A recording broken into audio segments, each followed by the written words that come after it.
ഒന്നാം അധ്യായത്തിൽ നമ്മൾ പരിശോധിച്ച് വരുമ്പോൾ ഒരു കാര്യം കാണാം. ഇവർ യഥാർത്ഥ പേര് മാറ്റി അവർക്ക് ഇണങ്ങുന്നൊരു പേരിട്ടു. അങ്ങനെ വിളിക്കാൻ തുടങ്ങി. അങ്ങനല്ലേ? യഥാർത്ഥ പേര് വേറെയാണ്. അവരെ ഒരു പേര്, ഇവിടുത്തെ ഒരു പേരും ഒക്കെ ഇട്ടത്. അങ്ങനെ പേരിടാൻ കാരണം ഇവരെയും കുഴപ്പമില്ല. ഈ ഇസ്രായേൽസിന്റെ പേര് ഈ ബാബിലോണർക്ക് വഴങ്ങുകയില്ല. മനസ്സിലായില്ലേ? അപ്പൊ എന്തെങ്കിലും ഇട്ടൊന്ന് വിളിക്കണ്ടേ? മനസ്സിലായോ? നമ്മുടെ പേര് പോലത്തിന് മനസ്സിലാകില്ല, എന്തെങ്കിലും ഇട്ട് വിളിക്കണ്ടേന്ന്. അന്നേരം ഒരു കാര്യം മനസ്സിലാക്കിയോ, നമ്മുടെ പേര് നമുക്ക് വേണ്ടിയുള്ളതല്ല, വല്ലവനും വിളിക്കാനാണ്. എന്റെ ജീവിതത്തിൽ ഇതുവരെ ഞാൻ എന്നെ പേര് വിളിച്ചിട്ടില്ല. വർഷം ഇത്രയായി. ഓർക്കുമ്പോ എനിക്ക് തന്നെ ലജ്ജ തോന്നുന്നു. ഞാൻ ഇന്ന് വരെ എന്നെ പേര് വിളിച്ചിട്ടില്ലല്ലോ. അച്ഛാന്നോ ചേട്ടാന്നോ ഒന്നും ഞാൻ എന്നെ ഇതുവരെ വിളിച്ചിട്ടില്ല. എടാന്ന് പോലും ഞാൻ വിളിച്ചിട്ടില്ല. കാരണം മനസ്സിലായോ, എന്റെ പേര് എനിക്ക് വേണ്ടിയല്ല, നിങ്ങൾക്ക് വേണ്ടിയാണ്. മനസ്സിലായി? അത്രയുള്ള കാര്യം. എന്തെങ്കിലും ഇട്ട് വിളിക്കട്ടെ. അല്ലാതെ നമുക്ക് പേരുണ്ടെങ്കിൽ തന്നെ ഈ ഭാര്യമാരെന്തെങ്കിലും വിളിക്കും. ഇങ്ങനെയൊക്കെയല്ലേ വിളിക്കുന്നേ? നമുക്ക് തിരിഞ്ഞു നോക്കാതിരിക്കാനൊക്കോ? നമ്മുടെ അവസ്ഥ ഇതായിപ്പോയി. ഇവരെ പറഞ്ഞിട്ട് കാര്യമുണ്ടോ? പേര് മാറ്റി. രണ്ടാം ഘട്ടം കാണുമ്പോൾ പേരിൽ നിന്ന് അടുത്ത ഘട്ടത്തിലേക്ക് ചോദിച്ചു, ആഹാരം മാറ്റി. മൂന്നാം ഘട്ടം ആരാധന മാറ്റി. കണ്ടവും വരുന്ന വരവ് ഘട്ടം ഘട്ടമായിട്ട് വരിക. ഈവ് സ്പിരിറ്റിന്റെ പരിപാടി അങ്ങനെയാണ്. ആദ്യം പറ്റുന്നിടത്ത് പതുക്കെ പതുക്കെ പതുക്കെ വന്ന് അവസാനം വീഴുക. അതിലേക്ക് വാ, പേര് കോട്ടെന്ന് വെച്ചു. ഭക്ഷണം മുതൽ ഈ കുട്ടികൾ ചെറുത്തു അല്ലേ? ഇവർക്ക് ഭക്ഷണം കൊടുത്തു, കുഞ്ഞുങ്ങൾ വേണ്ടാന്ന് പറഞ്ഞല്ലേ? ഭക്ഷണം മോശമായിട്ടൊന്നും അല്ല കേട്ടോ, നല്ല ഫുഡാണ്, ടേസ്റ്റി ഫുഡാണ്. കാരണം ഇത് രാജകീയ ഭോജനം കൊടുക്കുന്നതെന്ന്. അതാ ഇന്നത്തെ ക്ലാസ്സിൽ പഠിക്കാൻ പോകുന്നത്. നമ്മൾ 5ാം അധ്യായം വരെ പോകും. എങ്ങനെ നമ്മൾ 5ാം അധ്യായം വരെ പോകുമെന്ന് ഓർത്ത് നിങ്ങൾ ആശങ്കപ്പെടേണ്ട. അത് കണ്ടാൽ നിങ്ങൾ അത്ഭുതപ്പെടും. ആ പോക്ക് ഇത് യഹോവയാൽ സംഭവിച്ചു. നമ്മൾ പോകാൻ തുടങ്ങാണ്. കാരണം അപ്പുറത്തെ ഇറങ്ങണം അതിനാ. അപ്പോഴ് ഈ ഭക്ഷണം ഇവർക്ക് കൊടുത്തു. കുഞ്ഞുങ്ങൾ എന്താ പറഞ്ഞു? രാജാവേ, അല്ലേ ഞങ്ങൾക്കിത് വേണ്ട. നിങ്ങൾക്ക് ഇതാണോ ഇത്ര വലിയ കാര്യം? ഭക്ഷണം വേണ്ടെന്ന് നമ്മളാണെങ്കിലും വേണ്ടെന്ന് നോക്കിയല്ലേ? നമ്മളാണെങ്കിലും വേണ്ടെന്ന് നോക്കും. അതാ അവിടെ ഒരു ദിവാസൻ പ്രസംഗിച്ച വഴിക്ക് പറഞ്ഞു, പ്രതിയോഗിയായ സാത്താൻ ആരെ വിഴുങ്ങേണ്ടുന്നു അറിയേണ്ടതിന് ഊടാടി സഞ്ചരിക്കുന്നു. കേട്ട വിശ്വാസികൾ കേട്ട് ചോദിച്ചു, ഇത് ആരെ വിഴുങ്ങേണ്ടു എന്നറിയാത്തവൻ നമ്മളെങ്ങനെ വിഴുങ്ങുന്നു? വൈശാഖിലൊരു ചെറിയ സാധ്യത ഉള്ളെന്നോ? നമ്മൾ അറിയത്തില്ല ആരെ വിഴുങ്ങേണ്ടുന്നു. ആരെ വിഴുങ്ങേണ്ടു എന്നറിയാത്തവൻ എന്നെ എങ്ങനെ വിഴുങ്ങുന്നു എന്ന് ചോദിച്ച പോലെ ചിലരുടെ വ്യാഖ്യാനം പോകുന്ന പോക്കായി പറഞ്ഞു വരുന്നത്. ഏതായാലും നമുക്കൊരു കാര്യം മനസ്സിലാകുന്നു, ഭക്ഷണം വേണ്ടെന്ന് നോക്കാം, നമുക്കും വേണ്ടത്. പക്ഷെ ഇതിന്റെ ആ ഭക്ഷണത്തെ പറ്റി ഞാനെന്ന് പറയാം. അതിനുമ്പ് ഇവരെ എങ്ങനെ ട്രീറ്റ് ചെയ്തു എന്ന് പറയുമ്പോ അമ്പരന്ന് പോകും. ബാബിലോണിൽ അടിമകളായി നൂറുകണക്കിന് ആയിരക്കണക്കിന് ഇസ്രായേൽ മക്കൾ എത്തിയതിൽ ഇവർ രാജാവ് സെലക്ട് ചെയ്തെടുത്ത 3-4 പേരെ ശദ്രക്ക്, മേശക്ക്, അബേദ്നെഗോ, ദാനിയേൽ. ഇവർക്ക് രാജകീയ സുഖങ്ങളെല്ലാം കൊടുക്കുക. ആ രാജ്യത്തിന് വേണ്ടി ചിന്തിക്കാൻ, ആ രാജ്യത്തെ ഭരണം സുഗമമാക്കാൻ ഇവരെ കഴിവ് യൂട്ടിലൈസ് ചെയ്യുക. അതിന് വേണ്ടിയാ. അപ്പോൾ ഇവരൊക്കെ ഇങ്ങോട്ട് വരുന്നതിന് മുമ്പ് തന്നെ ഈ നിമ്രോദിന്റെ ആ തലമുറ, അക്ഷരത്തിലല്ല, ആ രാജ്യം ഇപ്പോൾ ഭരിക്കുന്ന നെബൂഖദ്നേസർ, കൊച്ചുമോനെന്ന് പറയാൻ വയ്യ, എങ്കിലും നിമ്രോദിന്റെ ആ വീക്ഷണങ്ങൾ, ആ ആരാധനകൾ, ആ മതം ഇപ്പോൾ ആരാധിച്ചും അതിന്റെ രീതികൾ പരിപോഷിപ്പിച്ചും പോരുന്ന നെബൂഖദ്നേസർ എന്ന രാജാവ്, ചക്രവർത്തി, തനിക്കൊരു ക്യാപിറ്റൽ സിറ്റി പണി കഴിപ്പിച്ചു. Capital city. ഈ ക്യാപിറ്റൽ സിറ്റി വളരെ പ്ലാൻഡ് ആയിരുന്നു. 14.5 മൈൽ നീളവും 14.5 മൈൽ വീതിയും. നമുക്ക് റൗണ്ട് ഫിഗർ ഒപ്പിച്ചുതരാം. 15x15. 14.5 ലിറ്റർ കണക്കൂട്ടി ആകപ്പാടെ വേറൊരു പ്രശ്നം ഉണ്ടാക്കണ്ട. ഏതാണ്ട് ഒരു 60 മൈൽ ചുറ്റളവുള്ള ഒരു ബൃഹത് പട്ടണം. പട്ടണത്തിന്റെ ഒത്ത നടുവിലൂടെ യൂഫ്രട്ടീസ് നദി ഒഴുകിയിരുന്നു. നദിക്കക്കരയും ഇക്കരയുമായി പട്ടണം സമ അളവിൽ കിടന്നിരുന്നു. ഈ പട്ടണത്തിന് ചുറ്റും 87 അടി ഘനത്തിൽ, ഏതാണ്ട് ഒരു 50 അടി ഉയരത്തിൽ ഒരു പടുകുട്ടൻ കോട്ട. 87 അടിയാണ് ഘനം, തിക്നെസ്. ഉയരം ഏകദേശം 50 അടി. 50 അടി ഉയരമുള്ള ഈ കോട്ടയ്ക്ക് മുകളിൽ കൂടി 2 വീതം കുതിരകളെ കെട്ടിയ 6 രഥങ്ങൾക്ക് സമാന്തരമായി സഞ്ചരിക്കാനുള്ള സൗകര്യമുണ്ടായിരുന്നു. ഹൈവേ കണക്കാണ് മുകൾ ഭാഗം. ഇതിന്റെ മുകളിൽ ഗോപുരങ്ങൾ, അതിന്റെ നിശ്ചിത ഇടങ്ങളിൽ വീണ്ടും തലയുയർത്തി നിൽക്കുന്ന സ്തംഭങ്ങൾ, തൂണുകൾ.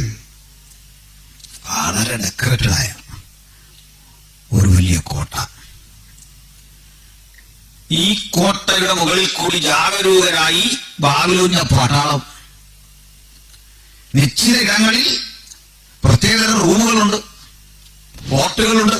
അതിലിരുന്നു കൊണ്ട് ദൂരത്ത് നിന്ന് വരുന്ന ശത്രുക്കളുടെ സാന്നിധ്യം തിരിച്ചറിഞ്ഞ് താഴേക്ക് വിവരം കൊടുക്കാൻ വേണ്ടി ഉദ്യോഗസ്ഥരാക്കിയിട്ടുണ്ട്.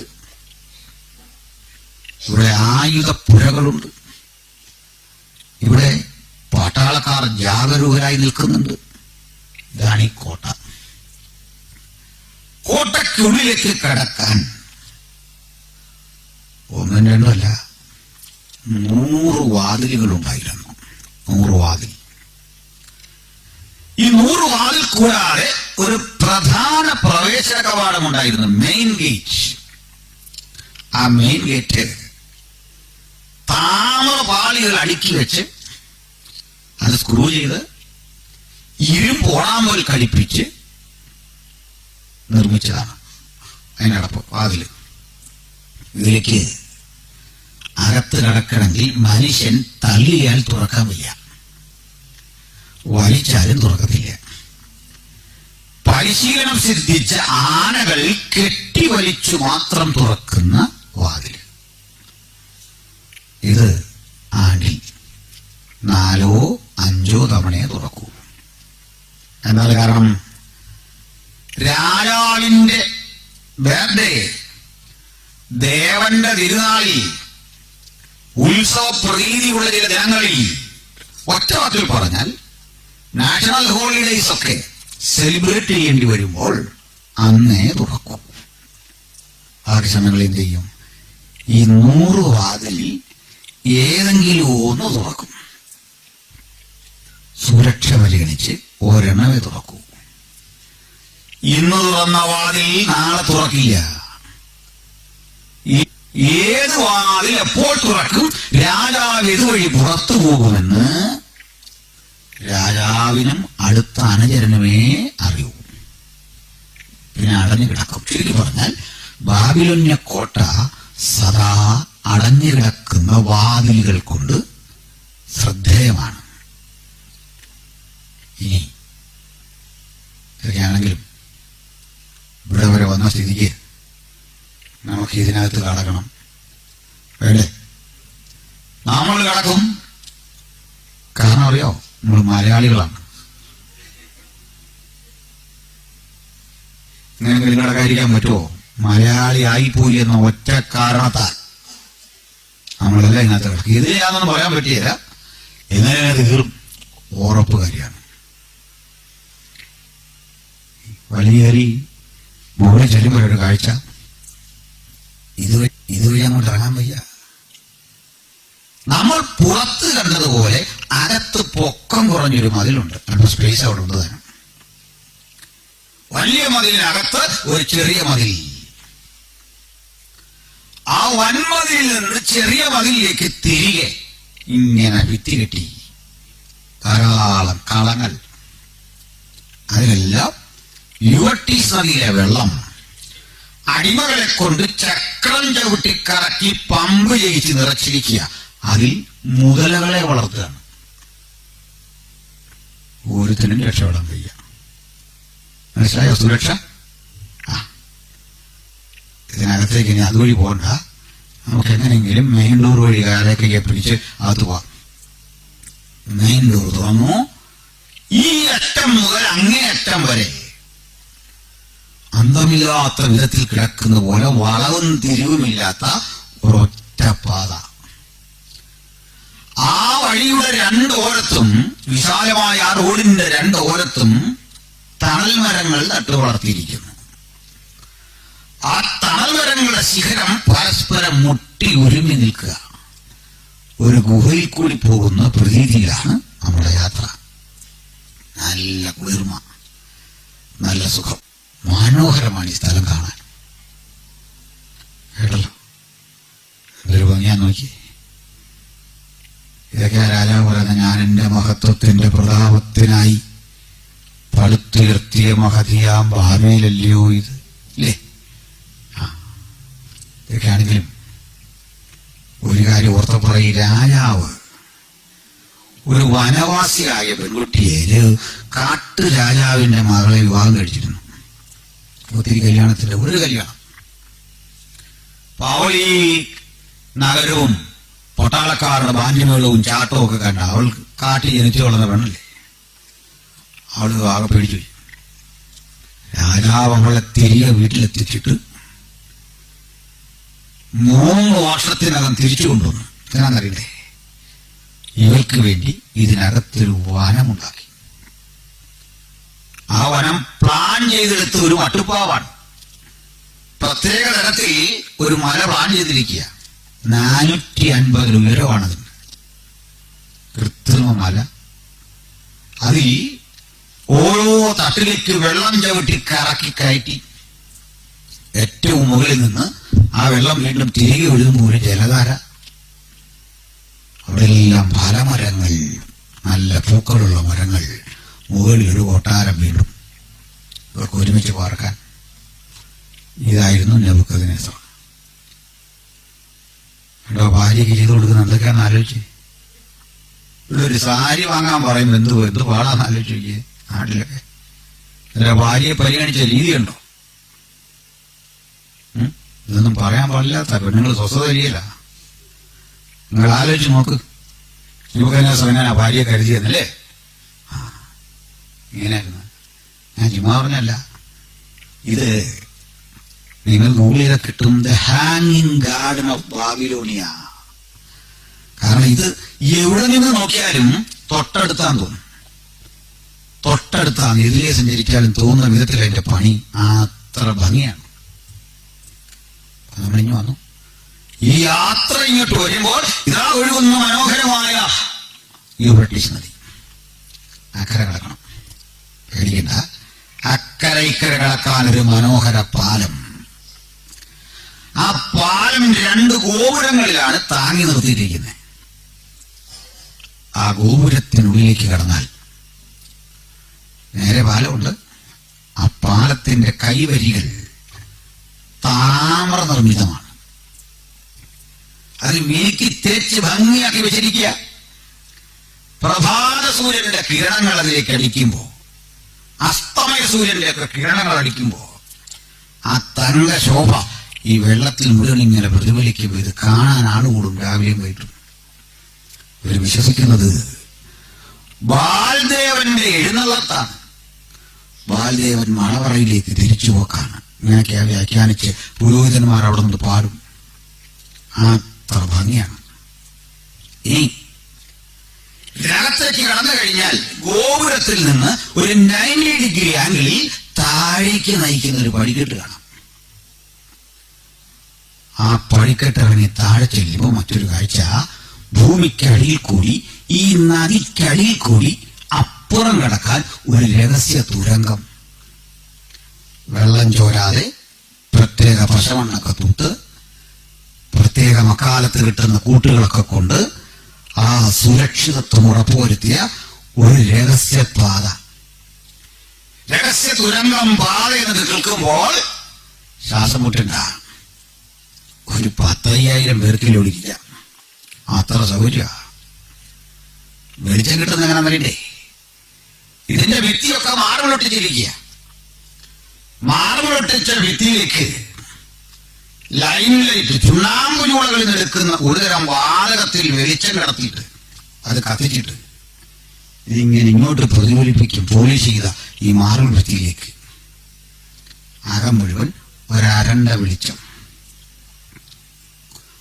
മധ്യത്തിലായി ഒരു സ്റ്റേജ്, തൊട്ടു മുമ്പിൽ ഇതുപോലെ ചെയറുകൾ, ആ ചെയറുകൾക്ക് മുമ്പിൽ ടേബിള്, ആ ടേബിളിൽ വ്യത്യസ്ത നിറമുള്ള മദ്യം, വ്യത്യസ്ത നിറമുള്ള ആഹാര പദാർത്ഥങ്ങൾ, വറുത്ത മാംസക്കഷങ്ങൾ, മത്സ്യം. ഇതാണ് നെബൂഖദ്നേസറിന്റെ ഡിന്നർ. അർദ്ധനഗ്നരായ സ്ത്രീ പുരുഷന്മാർ പാട്ടുപാടി നൃത്തം ചെയ്ത് ആഹ്ലാദചിത്തരായി മുമ്പിലിരിക്കുന്ന ആളുകൾക്ക് ഇതങ്ങോട്ട് പറഞ്ഞു കൊടുക്കും. ഇതാണ് ശദ്രക്ക് മേശക്ക് അബേദ്നെഗോവിന് വെച്ച് നീട്ടിയത്. കേട്ടല്ലോ, ഇതായി കുഞ്ഞുങ്ങൾ വേണ്ടെന്ന് പറഞ്ഞത്. നമ്മളാണ് എന്ത് പറഞ്ഞേ, ഓ അവര് കളിച്ചറല്ലേ, നമ്മൾ അവിടുന്ന് കഴിച്ചു പോരുന്നു, വേറൊന്നും നമ്മൾ ചെയ്യുന്നില്ലല്ലോ. മനസ്സിലായില്ലേ? അവരെ കളിച്ചല്ലോ, നമ്മളിപ്പോ അത് കണ്ടിട്ട് അതുകൊണ്ട് നമ്മൾ അവരെ തല്ലണമെന്നല്ലേ പറഞ്ഞിരുന്നേ. ബഹിഷ്കരിക്കേണ്ടത് ബഹിഷ്കരിക്കണമെന്ന്, വേണ്ടെന്ന് വെക്കാനാണ് ഇതിലൂടെ ഈ നാട്ടില്. സ്തോത്രം. ഈ നാട്ടിൽ എല്ലായിടത്തും സ്വീകരിക്കാൻ കൊള്ളാവുന്ന 100 മൂല്യങ്ങളുണ്ടെന്ന്, അനവധി വാല്യൂസ് ഉണ്ട് നമുക്ക് ഇവിടെ അക്സെപ്റ്റ് ചെയ്യാൻ പറ്റി.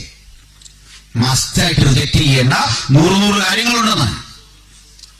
കൾച്ചർ ഒന്ന് നോക്കിക്കൊള്ളട്ടെ, അതവർ എൻജോയ് ചെയ്യട്ടെ, നമുക്ക് അതിലൊന്നും വരാതില്ല. എൻ്റെ അടുത്തൊരു ചോദ്യം വന്നു, പോയ വഴിക്ക് ചോദ്യം വന്നു. ആധുനികമായ ചില വിവാഹ രീതികൾ ഒക്കെ ചർച്ച നടത്തി കൊടുക്കുന്നത് ശരിയാണ്. അത്തരം വിവാഹ രീതികളെ പറ്റി എന്ത് പറയും? ഇത്രയുള്ള നമ്മുടെ നയം, അതവരെ ഇഷ്ടം, എൻജോയ്. പക്ഷെ അത് വേണ്ട എന്ന് ചിന്തിക്കാനുള്ള എന്റെ അവകാശം എനിക്ക് വിലപ്പെട്ടതാ. മനസ്സിലായില്ലേ? സിലബസ് പ്രാക്ടീസ് ചെയ്യാനുള്ള ഒരുവന്റെ അവകാശം അവന് വിലപ്പെട്ടതാ. കല്യാണം കഴിക്കുന്നില്ല, എനിക്ക് അവന്റെ അവകാശം വിലപ്പെട്ടതായതുപോലെ എനിക്കൊരു അവകാശമുണ്ട്. കൺസർവേറ്റീവായ ഫാമിലിയിലേക്ക് എന്റെ അവകാശമാണ്. അതുള്ളവരോട് ഒത്തു മാത്രം കൂടുക എന്നുള്ളത് എന്റെ റൈറ്റാ. ശരിയല്ലേ? അതുള്ളവരോട് മാത്രമേ ഞാൻ കൂടുതൽ ചിന്തിക്കാനുള്ള മനസ്സ് എന്റെ റൈറ്റാണ്. ഞാനത് പ്രൊട്ടക്ട് ചെയ്യണം, ഞാനത് സൂക്ഷിക്കണം. അതിന് വിട്ടുവീഴ്ചയൊന്നുമില്ല. മറ്റവരുടെ റൈറ്റിനെ ഉപദ്രവിക്കാൻ പോകാൻ പാടില്ല. നമുക്ക് പോലീസ് അധികാരമില്ല, നമ്മൾ മജിസ്ട്രേറ്റുമല്ല, നമ്മൾ ഭരണാധികാരിയല്ല, നമുക്ക് അവരുടെ വിധ യാതൊരു ജൂറിസ്ഡിക്ഷനുമില്ല. അവരെങ്ങനെ ജനിക്കുന്ന അവരുടെ കാര്യം, അവരെ ആരക്സെപ്റ്റ് ചെയ്യുന്നു അതിനും നമുക്കെതിരല്ല. നോട്ട് അഗേൻസ്റ്റ് ദം, അവർക്കാക്കുന്നതിനല്ല. നമുക്ക് പക്ഷെ നമ്മുടെ ജീവിതം നമ്മുടേതായ നിലയിൽ, എന്റെ വിശ്വാസം, എന്റെ ചിന്തകൾ, ധാരണകൾ, എന്റെ ആ കൺവിക്ഷൻ അതെനിക്ക് വിലപിടിപ്പുള്ളതാണ്. അതിനുവേണ്ടി ത്യാഗം സഹിക്കേണ്ടി വന്നാൽ ഭക്തൻ റെഡിയായിരിക്കണം ത്യാഗം സഹിക്കാൻ. അതിന്റെ പിന്നിൽ അനുഭവിക്കേണ്ടി വരുന്നത് എന്തോ അത് അനുഭവിക്കാനുള്ള സന്നദ്ധതയ്ക്ക് സമർപ്പിക്കുന്ന ലക്ഷണമാ ഈ കുട്ടികൾ പറഞ്ഞത്. രാജാവേ, ഈ വീഞ്ഞു കുടിച്ച് ഞങ്ങളെ തന്നെ അശുദ്ധരാക്കില്ല. വ്യക്തമാണോ? മുമ്പോട്ട് പോവാം. അപ്പോൾ ഈ മക്കൾ ഇത് കഴിച്ചില്ല. കഴിക്കാത്തതിന് വേറൊരു കാര്യമുണ്ട്. ഭക്ഷണം മോശമായിട്ടൊന്നും അല്ലെന്ന്, കഴിക്കാത്തൊരു കാര്യമുണ്ട്. നമ്മുടെ നാട്ടിലൊക്കെ ഇങ്ങനെ ഭക്ഷണം ചിലർ, ഞാൻ ഇന്നലെ നമ്മുടെ ഒരു വെറുതെ എടുത്ത് ഭക്ഷണം എന്ന് പറഞ്ഞാൽ അതിൽ കോഷർ നൽകിയിട്ടുണ്ട്. കോഷർ എന്താണെന്നറിയോ? എന്താ കോഷർ? ജ്യൂസിന്റെ ഫുഡാണ്. പ്രത്യേക ആചാരമനുസരിച്ച് അവർ തയ്യാറാക്കുന്നത്. അത് കുഴപ്പമൊന്നുമില്ല. ഫ്ലൈറ്റിലേക്ക് അതുകൊണ്ട് അവർക്ക് വേറെ കിട്ടുന്നത്. കോഷർ കഴിക്കാനുള്ള ഒരു ജൂതന്റെ അവകാശം അവന്റെ റൈറ്റാ. നമുക്ക് കുഴപ്പമൊന്നുമില്ല, അതുകൊണ്ട് നമുക്കും ഒന്ന് കഴിക്കാം. ചിലരെ ഭക്ഷണം വേണ്ടാന്ന് തീരുമാനിക്കാൻ നമുക്ക് ആവശ്യമുണ്ടെന്നാണ്. അതെന്റെ മനുഷ്യാഭാഷ. എന്താ മനസ്സിലാക്കാത്ത മറ്റുള്ളവര്? ഞാൻ ടി വി ചർച്ചയിൽ പറഞ്ഞു, നമുക്കിപ്പോ വേണ്ട എന്ന് പറഞ്ഞാൽ വേറെ മതം വരുന്നുണ്ടെന്നും അല്ലെന്ന്. മനസ്സിലായി? നമ്മുടെ നാട്ടിലൊക്കെ ചിലതരം ഭക്ഷണമുണ്ട്, ഞങ്ങൾ അതിന് പേരിട്ടിരിക്കുന്ന അൽ തുപ്പൽ എന്നാണ്. ഈ ക്രിയകളെല്ലാം ചെയ്തിട്ട് ഇങ്ങനെ ഒന്ന് കാണിക്കുക. എന്നോട് എന്നിട്ട് ചർച്ചയെടുത്തും പറയാം, തുപ്പുമല്ല ഇങ്ങനെ ഒന്ന് കാണിക്കുന്നേ ഉള്ളെന്ന്. അത് നീ കഴിച്ചു, നിനക്ക് ഇഷ്ടമാണെങ്കിൽ. ഞങ്ങൾക്ക് അങ്ങനെ കാണിക്കുന്ന പോലും വേണ്ട. കാരണം അതിൽ നിന്ന് നമ്മുടെ ട്രസ്റ്റ് നഷ്ടപ്പെടും. ഞാൻ പറഞ്ഞ ഉദാഹരണം, ഇപ്പൊ നമുക്ക് ഈ ഒരു ഡിസ്പോസിബിൾ ഗ്ലാസ് അത് വഴി കിടന്ന് കിട്ടി. സങ്കല്പോട്ടോ, ഓർത്തപ്പനെ ബുദ്ധിമുട്ട് വരുന്നു. 4000 മനുഷ്യൻ കുടിച്ചിട്ട് കളഞ്ഞാന്നും കുടിക്കൂ. അത് വളരെ നേരം കഴുകി വൃത്തിയാക്കിയിട്ട് ചായ ഒന്നും കുടിക്കാൻ തോന്നും. നമ്മുടെ മനസ്സിന്റെ പ്രശ്നം പിടിയിട്ടില്ലേ? കാര്യം മനസ്സിലായില്ലേ? എനിക്കിത് പ്രശ്നമാണ്. എനിക്ക് എന്റെ കാര്യം നോക്കിയേ പറ്റുള്ളൂ. സ്തോത്രം. അപ്പൊ ഞാൻ കാര്യങ്ങളൊക്കെ മനസ്സിലാകുന്നുണ്ടോ? ഓട്ടെ, തിരിച്ചു വരാം. അപ്പൊ ഈ മക്കളിത് കഴിച്ചില്ലെന്ന് പിള്ളേർ അതിൽ ഭക്ഷണം കഴിച്ചില്ല. ഈ പിള്ളേർ ഇത് വേണ്ടാന്ന് വെച്ചു. അതുപോലെ കുഴപ്പം വന്നോ? ഇതിന് കാരണമുണ്ടേ. ഫുഡ് ഇവിടെ വരുന്ന ഇവിടെ നിന്ന് അറിയണ്ടേ? ഇതിനപ്പുറത്ത് മാറിയൊരു ക്ഷേത്രമുണ്ട്. അതിനകത്ത് മാർഡൂക്ക് എന്ന് പറഞ്ഞ ഒരു ദേവനുണ്ട്. Marduk is the god of wine. പ്രതിപാലുണ്ട്. ഈ മാംസാഹാരങ്ങളെല്ലാം മാർഡൂക്കിന്റെ മുമ്പിൽ നിവേദിച്ചതാണ്. കാളയെ യാഗം കഴിച്ചിട്ട് ആ കാളക്കൂറ്റന്റെ തോലൊരിച്ചു മാറ്റി അതിനെ നുറുക്കി പാകപ്പെടുത്തിയാണ് ഈ കൊടുക്കുന്നത്. ഇപ്പുറത്ത് മാർഡൂക്കിന്റെ ഒരു നഗ്നബിംബമുണ്ട്. അവന്റെ ഭാര്യയിലുണ്ട്. അത് നേക്കടാണ്. അപ്പൊ ഇവരുടെ തലയിലേക്ക് ഈ വൈനെല്ലാം കൂടെ ഒഴിച്ച് അതിങ്ങനെ ഒഴുകി ഇയാളെ ശരത്തു നിന്ന് ഒഴുകി അടുത്ത ആ ബിംബം ഐഡലാണ്, അതുവഴി ഒഴുകി. കാരണം അത് നന്നായിട്ട് പൊളിക്കും.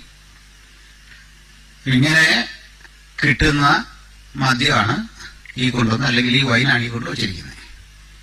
ഇവ രണ്ടും ഒരു ആത്മീയനെ കൊണ്ട് കഴിപ്പിച്ച് അവന്റെ പ്രാഗൽഭ്യം തകർക്കാനുള്ള പദ്ധതിക്കെതിരെ ഈ കുഞ്ഞുങ്ങൾ ചെറുത്തു നിന്നു. നോക്കണേ, 28ാം തലമുറ ഇവിടെ അടച്ച്, ഇവിടെ ഒതുക്കി, ഇവിടെ പൂട്ടാമെന്ന് ചിന്തിച്ചപ്പോ ഇയാളെ വലിയ വ്യാമോഹത്തെ തകർക്കാൻ 3 കുട്ടികൾ നേരെ നിന്നപ്പോ അവൻ തോറ്റുപോയി. നമുക്ക് ഇനി ഇരുട്ടിന്റെ ശക്തിയോട് പറയണം, ഞങ്ങളിൽ ഒരുത്തൻ നേരെ നിന്നാൽ നീ തകർന്നു പോകും. ഈ നാട് കാത്തിരിക്കുന്ന നേരെ നിൽക്കാൻ റാണിയുള്ള ക്രിസ്തുവിന്റെ അനുഗാമികളെ ആ വിശ്വസിക്കണം, പ്രാർത്ഥിക്കണം. നമുക്ക് നിരാശയൊന്നും വേണ്ടെന്നേ. റെഗുലറായിട്ട് ഇന്ന് നമ്മൾ പ്രാർത്ഥിച്ചു. നാടിന്റെ സ്ഥിതിയെ മാറ്റിമറിക്കുന്ന ഒരു മഹാദൈവത്തെ നമ്മൾ ആരാധിക്കുന്നു. എന്റെ തലമുറകളെ ഇവിടെ തന്നെ വാസ്തവം ജയോത്സവത്തോടെ അവരെ കൊണ്ടുപോകും, അവരെ തിരുവെടുത്തി നോക്കും, അവർ തിരുവെടുത്തിന്റെ പ്രസംഗകരാകും എന്ന വിശ്വാസം ആരും നഷ്ടപ്പെടുത്തണ്ട. ഇവിടെ തന്നെ ജയിക്കും. നമ്മൾ തോൽവി വിധി എഴുതിയ ഇടത്ത് തന്നെ ജയിക്കാനുള്ള ഒരു അഭിഷേകമാണ് ഒറ്റേണ്ടത്. ഇവിടെ ജയിക്കും നമ്മൾ. വിശ്വസിച്ചാട്ടെ. അങ്ങനെ ഇട്ടിട്ട് പോകാൻ വന്നവരല്ല നമ്മളെന്ന് പറ. ഞങ്ങൾ ഇവിടെ ഉണ്ട്, നിനക്കൊരു ദോഷവും വരുത്തരുതെന്ന് പറഞ്ഞവരെ നമ്മളിവിടുന്ന് പോകാനൊന്നും പോകുന്നില്ല. ലേവിയ സ്തോത്രം. അപ്പൊ നമുക്ക് അടുത്തേക്ക് പോവാം. കാര്യം മനസ്സിലായല്ലേ? അപ്പൊ ഈ കുഞ്ഞുങ്ങള് കഴിച്ചില്ല, അവർക്കൊരു കുഴപ്പവും വന്നില്ല അല്ലേ? നമുക്ക് സ്വാഭാവിക സംശയം, ദാനിയേൽ ഇത് കഴിച്ചോന്നല്ലേ? ഇല്ല. കാരണം ദാനിയേൽ ഈ ഗ്രൂപ്പിലല്ല, അദ്ദേഹം വലിയ ഉദ്യോഗസ്ഥനാണ്. അതുകൊണ്ട് അദ്ദേഹത്തെ പല നിർണായക ഘട്ടത്തിലൂടെ കാണാത്തത്. തിരിച്ചുവിളിക്കുമ്പോഴോ അങ്ങനെ മറ്റേ അല്ലേ? അതേപോലില്ല. കാരണം ഇദ്ദേഹം നയതന്ത്രജ്ഞനാണ്. പലയിടത്ത് യാത്ര ചെയ്യണം. അദ്ദേഹത്തിന്റെ ആ വിശ്വാസം സീക്രട്ടായിട്ട് കൊണ്ടുനടക്കാൻ ചില കാര്യങ്ങളിൽ അങ്ങനെയുണ്ട്. നയതന്ത്രജ്ഞത അദ്ദേഹത്തിന്റെ ആ വിദ്യാഭ്യാസമൊക്കെ അങ്ങനെയാണ്. ചില വിഷയങ്ങളെ ബൈപ്പാസ് ചെയ്ത് കയറാനുള്ളൊരു കഴിവ് അദ്ദേഹത്തിനുണ്ട്. അപ്പൊ നമുക്ക് ഈ കുട്ടികളെ അടുത്ത ഘട്ടം ഉപയോഗിക്കുന്നതിനാ ബിംബത്തിൽ നമസ്കരിക്കാൻ അല്ലേ? 3-ാം അധ്യായത്തിൽ നമസ്കരിച്ചോ? നാട്ടിൽ നടപ്പാന്ന് പറഞ്ഞാൽ നമസ്കരിച്ചോ? ഒരു കാര്യം അറിയിച്ചു, ക്രൈസ്തവർ ലോകത്തോടെ ജീവിക്കുന്നു. അവിടുത്തെ ഭരണാധികാരി ഏത് ജാതിയിലും ഏത് മതത്തിലും പെട്ടവനാകട്ടെ, അത് നമ്മുടെ ഭരണാധികാരിയാണ്. അംശമൊന്നും വേണ്ട. ദൈവമാക്കിയിരിക്കുന്നവനെ അംശമുണ്ടോ? ദൈവം ഇഷ്ടമുള്ളവർക്ക് രാജ്യത്ത് കൊടുക്കുന്നു. ദൈവമാക്കിയിരിക്കുന്ന റെസ്പെക്ട് ചെയ്യണം. ഒരു നിമിഷമില്ല. ആ മുസ്ലിമോ ക്രിസ്ത്യാനിയോ നിരീശ്വരനോ ആരുമാകട്ടെ, നമ്മുടെ പ്രധാനമന്ത്രിയാണെന്ന്, നമ്മുടെ പ്രസിഡന്റാണെന്ന് നമ്മൾ റെസ്പെക്ട് ചെയ്യണം. പക്ഷെ വചനവിരുദ്ധമായ നിയമം വന്നാൽ അതനുസരിക്കാൻ എനിക്ക് ബാധ്യതയില്ല. എങ്ങനെ? ഞാനല്ലാതെ അന്യദൈവം നിനക്കുണ്ടാകരുത് എന്ന് എനിക്കൊരു പ്രമാണമുണ്ട്, അത് മാറ്റണമെന്ന് ലോകത്താർ ഓർഡറിട്ടാലും അതനുസരിക്കാൻ എനിക്ക് ബാധ്യതയില്ല. ഒരു ബാധ്യതയില്ല. അതെനിക്ക് തരുന്ന തെളിവ്. ആരാലും നിന്നെ റെസ്പെക്ട് ചെയ്യുന്നു. 2 കാര്യമാണ്. നമുക്ക് ഈ മഹാന്മാരോടോ മതസ്ഥാപകരോടോ ഒന്നും തുടങ്ങേണ്ട കാര്യമില്ല. അവർക്ക് കുറെ ഗുണങ്ങൾ ലോകത്തിൽ കൊടുത്തു പോകും. ശരിയല്ലേ? സോക്രട്ടീസിനെ കൊണ്ട് സമൂഹത്തിന് എത്രയോ ചിന്താപരമായ വ്യത്യാസം ഉണ്ടാക്കാൻ കഴിഞ്ഞു. വേണ്ട, ആദരവോടെ ഓർക്കേണ്ട ഒരു മതസ്ഥാപകന്റെ പേരാ ബുദ്ധൻ. വിഷയണ്ടോ? ജൈനൻ ഭയങ്കര ചിന്തകൾ ലോകത്തിനുള്ളത്. അതൊക്കെ ഭാരതീയം കൂടാണ്. അതും കൂടെ നമ്മൾ കൂടുതൽ ബഹുമാനിക്കണം. ഒരു കാര്യം കൊള്ളാത്തവരുണ്ട്, അത് വേറെ കാര്യം. കാശിന്റെ ഗുണമില്ലാത്ത കക്ഷികളുമുണ്ട്. ഒരു മാതൃക എന്ന് പറയാമോ ഇത് കാല് പിടിച്ച് ഞാൻ കരഞ്ഞു. ലാസ്റ്റ് ഒരു പറഞ്ഞില്ല, ഞാൻ കരഞ്ഞുകൊണ്ട് സൂചിച്ചാൽ കഴിച്ചു എന്ന് പറഞ്ഞ പോലെ ഞാൻ കരഞ്ഞു പറഞ്ഞു, എനിക്ക് ഈ നേതാവിന്റെ ഒരു ഗുണം കിട്ടിയില്ല. അങ്ങനെയുള്ളവരുണ്ട്. നമ്മൾ കുഴപ്പമില്ല, അവനെയും കുഴപ്പമില്ല, ഇല്ലാത്തത് ഇവിടുന്ന് തരും. മനസ്സിലായില്ലേ? ഞാൻ അവനെ ഒരിക്കലും കുറ്റം പറയും. ഇല്ലാതെ വരാൻ പറ്റുമോ? ആ പോട്ടെ, എന്നിട്ട് ഉണ്ടെന്ന് വിശ്വസിച്ചിരിക്കുക, അതാ മിത്ത്. പോട്ടെ, തിരിച്ചു വരാം.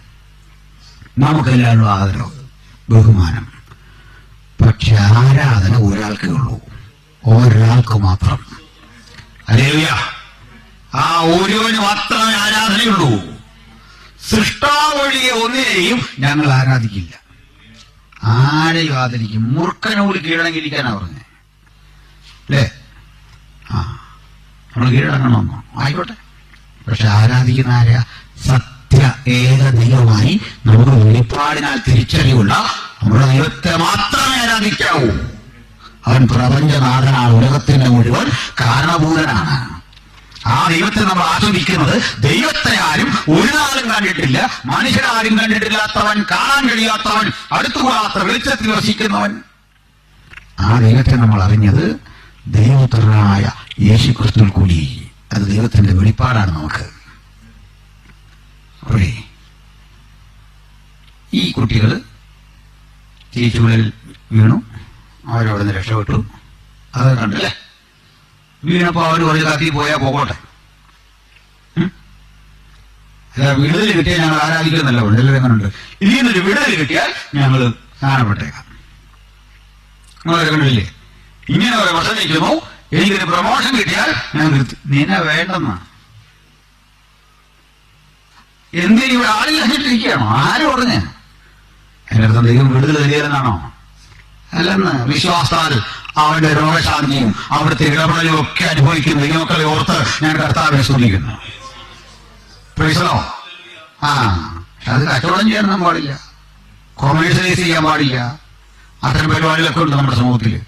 അത് കൊമേഴ്സ്യലൈസ് ചെയ്യുന്നോർത്ത്, കുളിയെ പേർ തെറ്റായി ഉപയോഗിക്കുന്നോർത്ത് ദൈവത്തിന്റെ വരങ്ങളില്ലെന്നാണോ? ദൈവം ഇന്നലെ ഇന്ന് എന്നേക്കും അങ്ങനെയെങ്കിൽ അവിടുത്തെ പ്രവൃത്തിക്കും അവസാനമില്ല. ഹല്ലേലൂയ.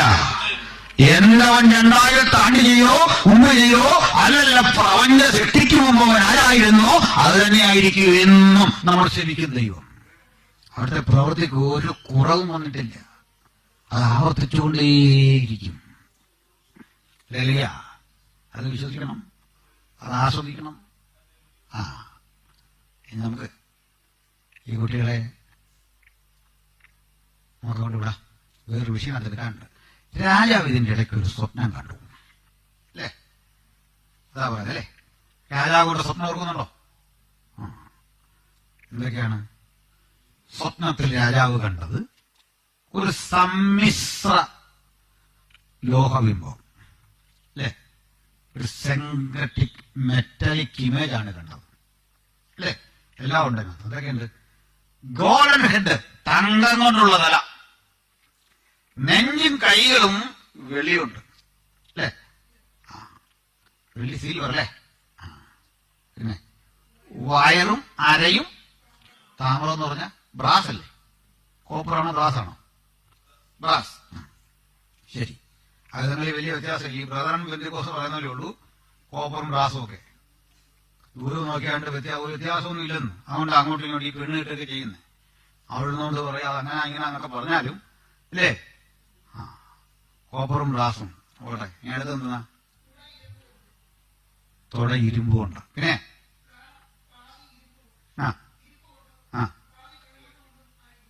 ഇങ്ങനൊരു ബിംബം. അത് ഓർക്കാൻ എളുപ്പ വഴി, താഴേക്ക് വരും തോറും വില കുറഞ്ഞു കുറഞ്ഞു കുറഞ്ഞു വരും. സ്വർണത്തിൽ നിന്ന് വെള്ളി, വെള്ളിന്ന് താമ്രം, ഇരുമ്പ്, പിന്നെ ഇരുമ്പും കളിമണ്ണും. ഇതാണ് ഈ ബിംബം. ഓർക്കുമല്ലോ. തല സ്വർണം അല്ലേ, നെഞ്ചിയും കൈയും വെള്ളി, അരയും വയറും താമ്രം, തുട ഇരുമ്പ്, കാൽ പാതി കളിമണ്ണ് പാതി ഇരുമ്പ്. ഇത് രാജാവിന്റെ ബിംബം. പണ്ടൊക്കെയാണ് നമ്മുടെ സഭകളിൽ ഈ ബിംബമൊക്കെ വരച്ചിട്ടിട്ട് പഠിപ്പിക്കല്ലേ. ഓർക്കുന്നുണ്ട് ഒരു പാഠം, ഒരു അച്ചായൻ കുളിച്ചിട്ട് ഇങ്ങനെ നിൽക്കുന്ന പോലെ അങ്ങനെ ഒരു പാടമൊക്കെ കൊണ്ടിട്ടല്ലേ. കുളി കഴിഞ്ഞ് ഈ തണുപ്പ് കാരണം ഇങ്ങനെ നിൽക്കുമല്ലോ എന്ന് പറഞ്ഞ ഒരു പാടം ഇങ്ങനെ വലിയ വരച്ചിട്ട് അല്ലേ. എന്നിട്ട് അപ്പച്ചമാരി ചാടി തകർത്ത്. ഞാൻ ഓർക്കുന്നുണ്ട്, അവരെ കുറ്റം പറഞ്ഞല്ല, അതുകൊണ്ടാണ് മനസ്സിൽ ഇരുന്നുകൊണ്ടാണ് ഇത് പറഞ്ഞേ. അപ്പൊ ഇതുപോലെ കിട്ട് പഠിപ്പിക്കരുത്, മനസ്സിൽ നിന്ന് പോലല്ലേ ഈ തല തങ്കം കൊണ്ടെന്നൊക്കെ ഉള്ള. ഇത് കണ്ടിട്ട് രാജാവ് മറന്നു പേടിച്ചു അല്ലേ. സത്യത്തിൽ ഈ ബിംബം കണ്ടൊന്നും അല്ല രാജാവ് പേടിച്ചേ. ഇയാൾ ഈ വ്യാവസായിക അടിസ്ഥാനത്തിൽ ബിംബം ഉണ്ടാക്കുന്ന മനുഷ്യനാണെന്ന്. ശരിയല്ലേ? പിന്നെ വെച്ച് ആരാധിക്കുന്നുണ്ടല്ലേ. മൊത്തം സ്വർണം കൊണ്ട് ബിംബം ഉണ്ടാക്കുന്നവനെ ഈ ബിംബം കണ്ടാ പേടിക്കുവോ? ഇല്ലെന്ന് പേടിക്കില്ല. പകരം എന്താ സംഭവിച്ചെന്നറിയണ്ടേ? പറയാം. രാജാവ് നോക്കിക്കൊണ്ടിരിക്കെ കൈ തൊടാത്തൊരു കല്ല് വന്നു ബിംബത്തെ അടിച്ചു. ജീവിതത്തിൽ ആദ്യം കൈ തൊടാതെ എറിയാൻ പറ്റുന്നൊരുതിനെ കണ്ടത്. പാത്തിന് നിറഞ്ഞൊന്നുമല്ല. ഒരാള് കണ്ടില്ലേ, ധീരന്റെ യുദ്ധം നേരെ മുമ്പിൽ വന്നിരുന്നു അല്ലേ. തിരിഞ്ഞിരിക്കുമ്പോ പുറകെ കൂടെ വെട്ടിവെച്ചു 1 2 3 എന്ന് പറഞ്ഞൊന്നുമല്ല. മനസ്സിലായില്ല? അങ്ങനെയുള്ള ആൾക്കാരെ കണ്ടിട്ടില്ലേ? തിരിഞ്ഞിരിക്കുന്നതിനെ വെട്ടിവെച്ച് 1 2 3 എന്ന് പറഞ്ഞാൽ അങ്ങനെ ആകുമോ? ഇടുക്കി ജില്ലയിൽ നാട്ടിലും ഉണ്ടോ അവിടെ? പ്രശ്നം ഉണ്ടാക്കല്ലേ. ഞാൻ അതിനകത്ത് പ്രയോജനം വരുന്നുണ്ട്, എന്നാലും പറയാൻ പറഞ്ഞു. അപ്പോ നിങ്ങളെന്താ വേണ്ടത്? കൈ തൊടാത്തൊരു കല്ല് പാഞ്ഞു വന്ന് ബിംബത്തെ അടിച്ചു. ബിംബം തകർന്ന് കാറ്റടിച്ച് ഈ എന്താ പറയുക, വേനൽക്കാലത്ത് പതിര് പറന്നു പോകും പോലെ ഇതെല്ലാം അങ്ങ് പോയി. തൽസ്ഥാനത്ത് ഈ കല്ല് വളർന്നു ഒരു മഹാപർവ്വതമായി. ഇത് കണ്ട പേടിച്ച വളരുന്ന കല്ല്. വളരുന്ന കല്ല ഈ പുള്ളിയെ പേടിപ്പിച്ചു. ഒന്നത് കൈ തൊടാത്ത കല്ല, അണ്ട് വളരുന്നു. ഇതാണെങ്കിലും ഈ കല്ല് ആരാണെന്ന് കൃത്യം തിരുവഴുത്തിലുണ്ട്. ശരി, പത്രോസാന്നൊക്കെ വിശ്വസിക്കുന്നുണ്ട്. പത്രോസ് അങ്ങനെയില്ലേ? പത്രോസ് തന്നെ മറുപടി പറഞ്ഞു. പത്രോസിന്റെ ലേഖനത്തിൽ കണ്ടോ, ദൈവത്തിനറിയാം ഈ പത്രോസിനെ ഇവർ ഇങ്ങനെ എടുത്തിട്ട് ഉപയോഗിക്കുമെന്നറിയാം. അതിന് പത്രോസ് തന്നെ പറഞ്ഞു, നിങ്ങളും ജീവനുള്ള കല്ലായ അവന്റെ അടുക്കൽ ചെന്നിട്ട്. എന്നാണ് പറഞ്ഞേ? അവന്റെ അടുക്കൽ. ഇതൊക്കെ കണ്ടിട്ടും ചിലർക്ക് ഇതുവരെയും വെളിയിട്ടിട്ടില്ല. നിങ്ങളും ജീവനുള്ള കല്ലായ അവന്റെ അടുക്കൽ ചെന്നിട്ട് ആത്മീയഗൃഹമായി പണിയപ്പെടുന്നു. അവനെ കൈ തൊട്ടില്ലെന്ന് പറഞ്ഞ എന്താ അർത്ഥം? അവൻ പുരുഷന്റെ ഇഷ്ടത്താലല്ല, ഒരു സ്ത്രീയുടെ താല്പര്യത്താൽ പിറവി കൊണ്ടവനല്ല. കൈ തൊടാതെ, മനുഷ്യ സ്പർശമേക്കാതെ, കാലത്തിന്റെ സമ്പൂർണതയിൽ ഇഹലോകത്തിൽ ജഡം ധരിച്ചെത്തിയ മഹാദൈവത്തിന്റെ പുത്രൻ അന്തമില്ലാത്ത ഒരു രാജ്യം അത് സ്ഥാപിക്കുന്നതിന്റെ പേരാണ് ദൈവരാജ്യം. എല്ലാ വാഴ്ചയ്ക്കും അധികാരത്തിന് നീക്കം വരുത്തി ഈ രാജ്യം പിതാവിനെ ഏൽപ്പിക്കാനുള്ളതാണ്. അതുകൊണ്ട് ആ രാജ്യത്തിന്റെ പരമാധികാരി രംഗപ്രവേശം ചെയ്യുന്ന കാഴ്ച കണ്ട് രാജാവ് ഭയന്നു. മനസ്സിലായല്ലോ? ഇതാണ് പേടിക്കാൻ കാരണം. അതായത് പുള്ളി മറന്നുപോയി. മറന്നുപോയ സമയത്ത് രാജാവ് എന്ത് ചെയ്യുന്നില്ലേ? ശകുനവാദികളെ, മന്ത്രവാദികളെ, ആഭിചാരകന്മാരെ എല്ലാം വരുത്തി. ഇമാർക്ക് മനസ്സിലായി ബോർഡ് എഴുതി വെച്ചതിന്റെ കുഴപ്പം. ആര് പറയും, ഭൂതം പറയും, വർത്തമാനം പറയുന്നു. വർത്തമാനം പോലും ശരിക്കും പറയാൻ ഇമാർക്ക് അറിയത്തില്ല. ഏതാ ആര് പറയും, ഭൂതം പറയും, ആകെ നടക്കുന്ന വർത്തമാനമാ, അതുപോലും ശരിക്കറിയത്തില്ല. അവിടെ ഇരിക്കുക. രാജാവ് പറഞ്ഞു, ഇങ്ങനെ എനിക്ക് സംഭവമുണ്ട്. ഇമാര് പറഞ്ഞു, രാജാവേ സ്വപ്നം പറ, ഞാൻ വ്യാഖ്യാനം ഫ്രീ ആയിട്ട് പറയാം, ഞാൻ പൈസ ഒന്നും വേണ്ടെന്ന്. രാജാവ് പറഞ്ഞു, വെട്ടും ഉത്തരവാ. ഓർഡർ വെച്ചവനൊക്കെ എടുത്ത് കളയാൻ തുടങ്ങി. പെട്ടെന്ന് വെട്ടുവരും. വെട്ടാൻ പിടിച്ചപ്പോ കണ്ടു ഇതുമായിട്ട് ഒരു ബന്ധമില്ലാത്തൊരു ദൈവദാസനെ പിടിച്ചു വെട്ടാൻ തുടങ്ങി. പുള്ളി പ്രാർത്ഥിച്ചുകൊണ്ടിരിക്കുക. പ്രാർത്ഥിച്ചു എന്നുള്ളതാണ് കുറ്റം. പിടിച്ചു. താഴെവട്ടാൻ തുടങ്ങിയപ്പോൾ ദാനിയേലിന് ചോദ്യം, എനിക്ക് എന്തിനാ വെട്ടുന്നേ? അത് നിങ്ങൾ അറിയില്ല ഇങ്ങനത്തെ സംഭവം, ഇതെല്ലാം വെട്ടിയേക്കാൻ പറഞ്ഞു. ഇച്ചിരി ബോധമുള്ളവനായിരുന്നു ആ പടയാളി. പടയാളിയല്ലേ പറയേണ്ടതായിരുന്നു, അതൊന്നും പറ്റിയല്ല. തലയിലോട് കാണിക്കാൻ വേണ്ടി വെട്ടണ്ട. പക്ഷെ ഇച്ചിരി ബോധമുള്ളതുകൊണ്ട് പുള്ളി പറഞ്ഞു, ഞങ്ങളുടെ കുഴപ്പമില്ല സാറേ, ഇതിപ്പോ വെട്ടാൻ പറഞ്ഞു, ഞങ്ങൾ വെട്ടുവാ, എന്തെങ്കിലും ഉണ്ടെങ്കിൽ. കാര്യം കേട്ട പറഞ്ഞു, അതിപ്പേ എന്നെ കൊണ്ട് രാജാവിന്റെ മുമ്പിൽ നടത്തണം. ഞാൻ പറയാം അർത്ഥം, സ്വപ്നവും പറയാം, അർത്ഥവും പറയാം. പിന്നെ ആ ഉത്തരവൊന്നും ആരോപിച്ചേക്ക്, വെറുതെ പാവങ്ങളെ കൊല്ലണ്ട. ഞാൻ പറയാം, ഈ ചങ്കുറപ്പേ യേശുവിന്റെ അനുഗാമികൾക്ക് മാത്രമുള്ളതാണെന്ന്, ഈ പുസ്തകത്തിന്റെ അനുവാദികൾക്ക് മാത്രമുള്ളതാണ് ഈ ധൈര്യം. ഈ ബലത്തോടെ ചെന്നു രാജാവിനെ വണങ്ങി. രാജാവി, തങ്കം കൊണ്ടുള്ള തല തിരുമനസ് തന്നെ. ഇതിപ്പോ തെളിവ് വേണം. ആ മഹാരാജ്യമൊക്കെ കണ്ടില്ലേ, തന്നിൽ ഈ ലോ ഉണ്ടല്ലോ, നിയമം, കോടതികളുടെ, ഇവിടുന്ന് ഉണ്ടാകുന്ന ഈ രാജ്യത്തുനിന്ന് ലോകത്തിലെ you know who was the first law giver of the world? Before Moses there was a lawgiver, his name Hammurabi. ലോകത്തിലെ ആദ്യത്തെ കോഡാണ് Hammurabi code. Okay, Hammurabi code. ഇതുണ്ടായിരുന്നു, ഇതൊക്കെ വന്ന സ്ഥലം. ഇത് ചുമ്മാ വിളിച്ചല്ല തങ്കം കൊണ്ടുള്ള തലേന്ന്. ലോകത്ത് മുഴുവനുള്ള നിയമാവലികൾ രൂപപ്പെടുവാൻ വേണ്ട തലകൾ രൂപപ്പെട്ട ഇടം, വലിയ നിർമ്മിതികൾ, ഞാൻ കഴിഞ്ഞ പറഞ്ഞു, കലണ്ടറുകൾ ഒക്കെ രൂപപ്പെട്ട സ്ഥലമാണ്. എഴുത്തുവിദ്യകൾ, സുമേറിയൻ കാലഘട്ടത്തിലെ എഴുത്തുകൾ, ഇതൊക്കെ രൂപപ്പെട്ട സ്ഥലമാണ്. നാഗരികത, സിവിലൈസേഷൻ, ഇതൊക്കെ വന്ന സ്ഥലമാണ്. തങ്കം കൊണ്ടുള്ള തല നീയാണ് രാജാവേ. നിനക്ക് ശേഷം നിന്നെക്കാൾ വീര്യം കുറഞ്ഞ രാജ്യം, അതിനുശേഷം അതിലും കുറഞ്ഞൊരു രാജ്യം.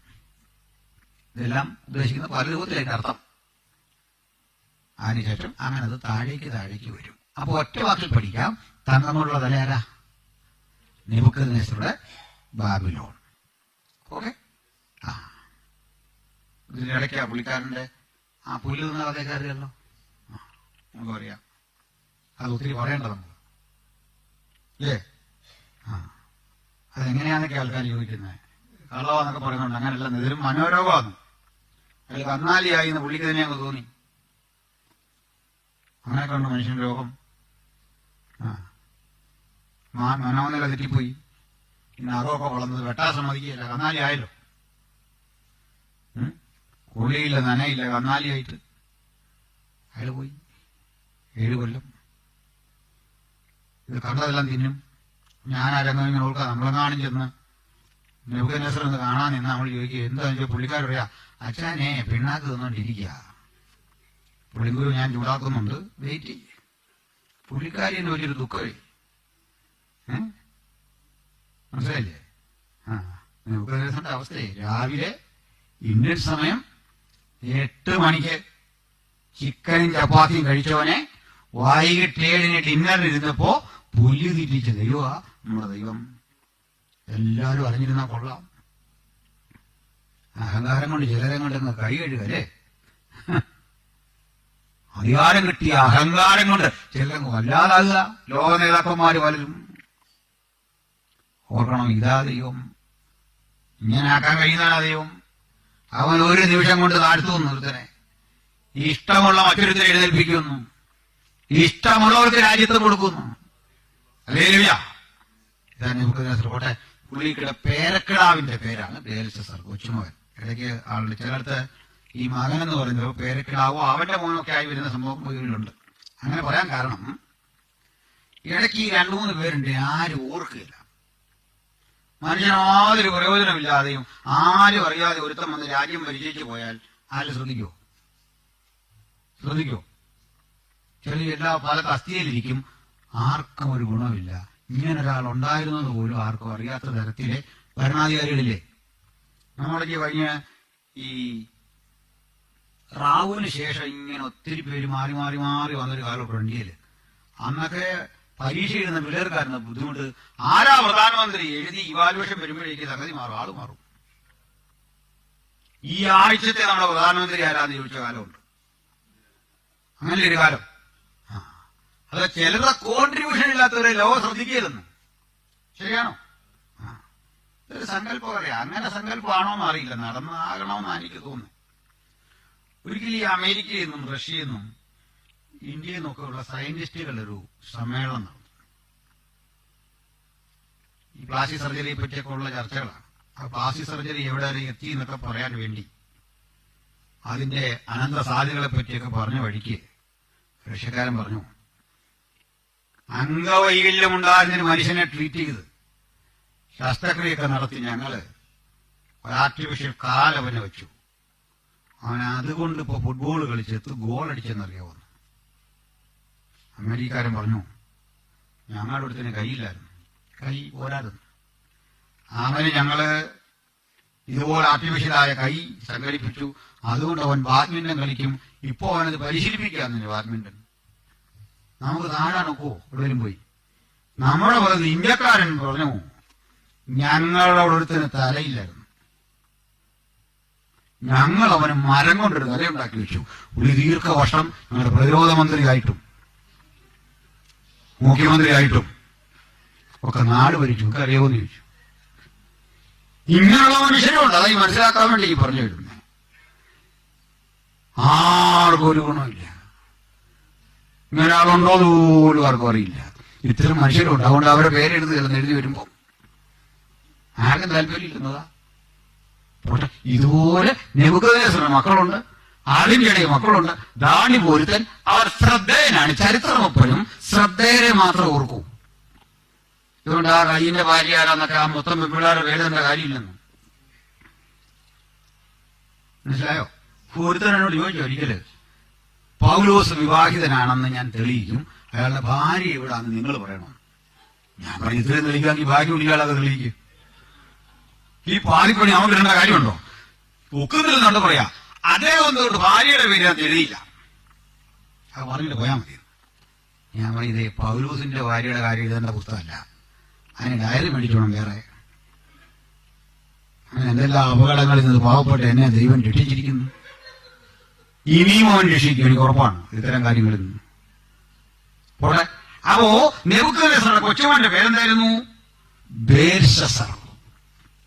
ആ മഹാകാരിയാണ്. അതാ നമ്മൾ പറഞ്ഞു വരുന്നത്. നമ്മളിടയ്ക്ക് ആ വൃക്ഷദർശനമാണോ വിട്ടതെന്നാണെന്നറിയോ? അത് ഈ പ്രവചനമായിട്ട് ഡയറക്റ്റ് വലിയ ബന്ധമില്ല. ഓക്കെ, 1-ാം അധ്യായം നമ്മൾ ഓർക്കുന്നുണ്ടല്ലേ? 2-ാം അധ്യായം മറ്റേ രാജാവുകളുടെ സ്വപ്നം, അതിലേക്ക് തിരിച്ചു വരും കേട്ടോ. ഒന്നുകൂടെ പോയിട്ട് തിരിച്ചു വരും.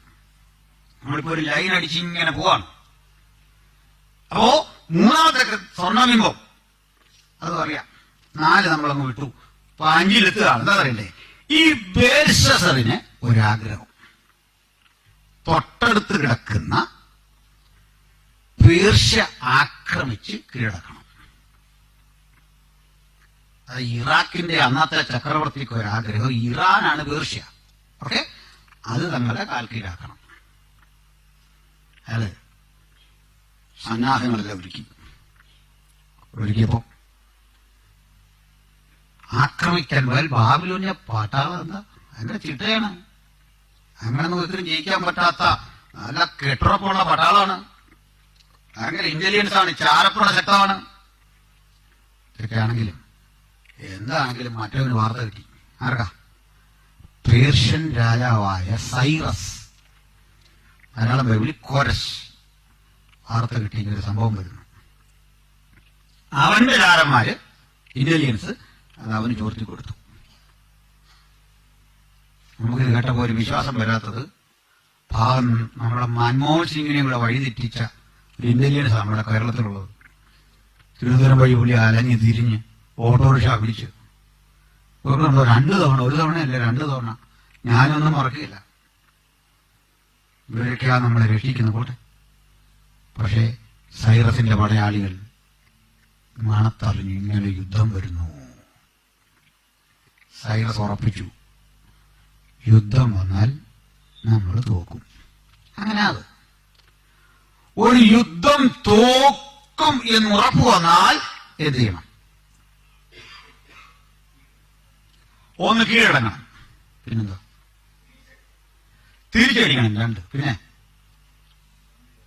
ഇതേക്കളി തിരിച്ചടിക്കാൻ നിർത്തണ്ടേ? തിരിച്ചടിക്കാൻ പണ്ടൊരുത്തൻ അടി കൊണ്ട് മറിഞ്ഞ് വീണിട്ട് മറ്റന്മാര് ചവിട്ട് പറയാ അവിടെ കിടന്നോണ്ട് ഞാൻ വേല കാണിച്ചെന്നു. അഭ്യാസിയായിരുന്നു. മറ്റന്മാർ കൂടി അടിച്ച് താഴെ ഇട്ടേക്ക ദേഹത്ത് കയറി 3-4 പേര് എന്താ പറയാ ഞാൻ അവിടെ കിടന്നോണ്ടൊരു വേല കാണിച്ചെന്നു. നടക്കുകയില്ല, ഇമാരെ സമ്മതിക്കായിരുന്നു. തിരിച്ചടി നമുക്കവിടെ നിവക്ക് കിടന്നെന്താ സന്ധി അല്ലെങ്കിൽ കീഴടങ്ങാം. പിന്നെ വേറെന്താ സന്ധി വേറെയാ. ഞങ്ങൾ പ്രശ്നത്തിനൊന്നുമില്ല, കപ്പം കൊടുത്ത് അത് തന്നെ ആ കീഴടങ്ങലിന്റെ വേറൊരു വശം. ഇനി കേട്ടാവല്ലോ, ആദ്യം വഴി കൊടുക്കണം. കുടുംബമായിട്ടാണോ വന്നേക്കുന്നത്? പോട്ടെ, വരുന്നു. ഇനി വേറെ വല്ലതും ഉണ്ടോ നിങ്ങൾക്ക് ആർക്കെങ്കിലും? സൗകര്യമാർക്കും വല്ലതും പറയണ്ടോ? ഒന്നുമില്ല. അതാ കറക്റ്റ്. ഞാൻ ഓർക്കായിരുന്നു, എന്റെ ഒരു സഹോദരി വളരെ കൃത്യം, വളരെ കറക്റ്റാത്. ഒരു കളം മോശമാണെന്ന് കണ്ടാൽ ഓടി രക്ഷപ്പെട്ടോണം. ഇതൊന്നും ആരും പറഞ്ഞു തരുന്ന കാര്യങ്ങളല്ല. നിങ്ങളോടുള്ള സ്നേഹം കൊണ്ടും നിങ്ങളിലൊരു സഹോദരൻ എന്നുള്ള നിലയിൽ ഞാൻ വില കൊടുക്കണം. നമ്മുടെ നാട്ടിലൊക്കെ ഓരോ കാര്യങ്ങൾ വരുമ്പോൾ ഞാൻ ആൾക്കാരോട് പറയും, ഇങ്ങനെ നിൽക്കരുത്, നിങ്ങൾ ഓടി രക്ഷപ്പെടണം. ഓടുന്ന വഴിക്ക് പിന്നിൽ എന്ത് നടന്നു എന്നറിയാൻ പോലും തിരിയരുത്. അത് ഈ വളവ് വരുമ്പോ ഇങ്ങനെ പാടി നോക്കിയാൽ മതി, എന്ത് നടന്നു ഇങ്ങനെ ഓടി വരുന്ന വഴിക്ക്. അവനെവിടെ വരെ എത്തി. ആ വലന ഓർക്കണം. അവൻ എന്റെ കാലുകളെ മാൻവേടകളുടെ കാലുകൾക്ക് സമമാക്കുന്നു, ഗിരികളിൽ അവനെ നിർത്തുന്നു. വചനമൊക്കെ അവകാശം പറഞ്ഞ് പ്രാർത്ഥിച്ചൊരു ഓട്ടം. പ്രാർത്ഥിക്കാൻ നിൽക്കരുത്, ഓടിപ്പോകുമ്പോ പ്രാർത്ഥിച്ചോണം. വീട്ടിൽ വരണം, മൊബൈൽ എടുത്തിട്ട് വരണം. ദൈവമക്കളോട് കളിക്കരുത്. ഇതിനായി മൊബൈലും അല്ല, വേറൊന്നിനല്ല മൊബൈല്. ഇതാ ഞാൻ ചെയ്യേണ്ട കാര്യം ഇതാ. അത് കറക്റ്റ്, വളരെ കറക്റ്റാ. എന്നാ നമ്മൾ ഈ പറഞ്ഞ പോലെ അല്ല കോരശ് ചെയ്ത്, ബ്രദർ പറഞ്ഞല്ല ചെയ്ത്. കോരശ് ചിന്തിച്ചു, അവനെതിരെ അടിക്കും. അവൻ ഒരുങ്ങി വരുന്ന മുമ്പ് ആദ്യത്തെ അടി ഉച്ചക്കിട്ട് കൊടുക്കുക. ആദ്യത്തെ അടി ആദ്യം തന്നെ അടിക്കും. ഇതാ പദ്ധതി. അപ്പൊ ഇതിന് പ്ലാനിട്ട് അടുത്ത അനുചരന്മാരെ കൂട്ടി രഹസ്യമായൊരു മുറിയിൽ സന്ധിച്ച് ചർച്ച ചെയ്യാം. പറഞ്ഞിങ്ങനെ, ഈ ബേൽശസ്സറിന്റെ രാജ്യത്തിലേക്ക് പാഞ്ഞി ഇങ്ങോട്ട് വരും മുമ്പ് അവന്റെ കോട്ടകൊത്തളങ്ങളെ വിറപ്പിച്ച് ഞാൻ അകത്ത് കയറും. പോരാടി മരിക്കും. ജയിക്കുകയില്ലെന്ന് എനിക്കറിയാം. പോരാടി നാശം വിധിക്കും. അത്ര അഗാധം വരുത്തും, പരമാവധി വരുത്തും. ഒരു മന്ത്രി പറഞ്ഞു, പ്രഭു അവന്റെ രാജ്യത്തിന്റെ സെറ്റപ്പ് അറിയോ? ഉദ്ദേശമല്ല, രാജാവ് ഇങ്ങനെ പറഞ്ഞുകൊണ്ടിരിക്കേ ഒരു വൃദ്ധൻ കാണാൻ വന്നിരിക്കുന്നു, വിശിഷ്ടാതിഥിയാണ്. രാജാവ് മുഖം കാണിച്ചപ്പോ ആളാരല്ലെന്നറിയണ്ടേ, രാജാവിന്റെ ഭാര്യയുടെ അപ്പൻ എന്ന് പറഞ്ഞാരാ? ഫാദറിലോ. ഒത്തിരി ഭാര്യമാരിലൊരു ഭാര്യ, അവളെ അപ്പനാണ് വന്നിരിക്കുന്നത്. ഓക്കെ, അയാൾ ഒരു രാജാവാ, മെദ്യവലിക്കുന്ന ദാര്യാവേശ്. അങ്ങനെ ഒരു സെറ്റപ്പ് ഉണ്ട്. അടുത്തടുത്ത രാജ്യങ്ങൾ തമ്മിൽ നല്ലൊരു നയതന്ത്രം വരാൻ വേണ്ടി ഇവിടുത്തെ രാജാവിന്റെ മകളെ മറ്റവൻ കല്യാണം കഴിക്കുക. ഒരു പ്രശ്നമില്ലല്ലോ, ഒരു നയതന്ത്ര ബന്ധത്തിന്റെ ഭാഗമായിട്ട്, ഡിപ്ലോമസിയുടെ ഭാഗമായിട്ട് യുദ്ധം വരാതിരിക്കാനുള്ള ഒരു തന്ത്ര. പക്ഷെ പിന്നെയും ഒരു മനസ്സിലാകും ഇതിലും ഭേദം യുദ്ധമായിരുന്നു. അത് മറ്റൊരു സത്യം. പണി കിട്ടി കഴിയുമ്പോഴേ നമുക്കിത് അറിയത്തുള്ളൂ. നയതന്ത്രം എന്ന് പറഞ്ഞാൽ ഇങ്ങനെയും ഒരു തന്ത്രം ഉണ്ടായിരുന്നു. ഇതിലും ഭേദം ഇരുന്ന് ധരിച്ചു.